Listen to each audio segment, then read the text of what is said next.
Hi everyone, I'm going to show you how to make the simplest dal possible. Now, when it comes to dal, I love cooking Masoor lentils, which are red lentils, and that's because they're really readily available and also they only take about 20 minutes to cook. So let me show you how to do this.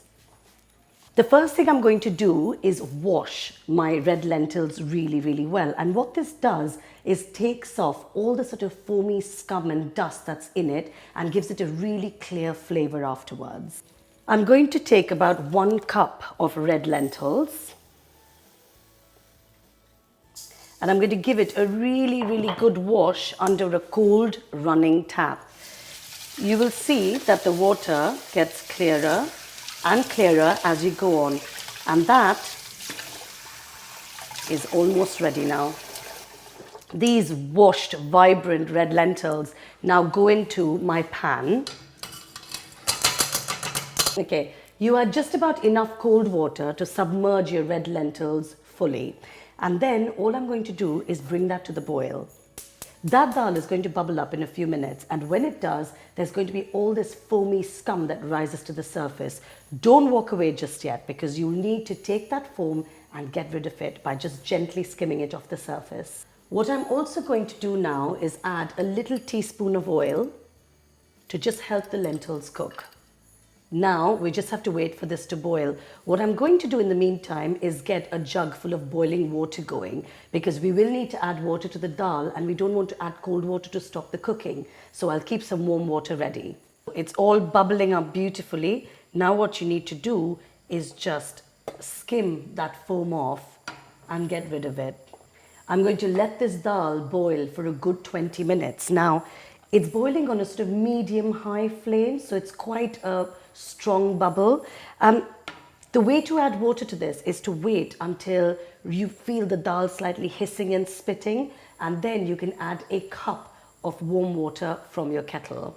Now you've got all your foam off the dal, you can add half a teaspoon of turmeric. Turmeric adds the most wonderful yellow color and also real warmth to a dal. So this dal is now really soaking up the moisture, and I can see it's sort of ready for that additional cup of water. So I'm going to add a cup of hot water from my kettle and just add it to the dal. And you can see now that the texture of the lentils has really changed. They're not whole pieces anymore. They're almost sort of slowly giving way and just becoming one with the water. We're gunning for a real soup-like texture where you can't actually see the whole pieces of lentils anymore. That's when you know your dal is very nearly there. It's been about 20 minutes and this dal is done. You know that because the texture is like a really beautiful thick soup, and there's not a whole lentil in sight. So I'm going to put this to the side and loosely cover it while I get on with making the tadka. I'm going to make a really simple tadka today, which is quite one from my family from the north of India, but it does use 2 specialist ingredients. The first one is ghee. Ghee is clarified butter. And if you ask me, dal without ghee is like life without laughter. If you're making dal, definitely get yourself a pot of ghee. The second thing, which if you're serious about making dal, I would 100% recommend, is hing. Now hing is a very smelly powder, but when this touches hot oil, especially hot ghee, it is sublime and it adds the most amazing buttery oniony flavor to dal. So please get yourself a bottle. It'll be absolutely worth it. A tadka is made in a matter of seconds. It's really easy to burn the spices. So just bring your hob to a sort of medium-high flame, not too hot. And then as it's warming up, spoon in a generous teaspoon of ghee.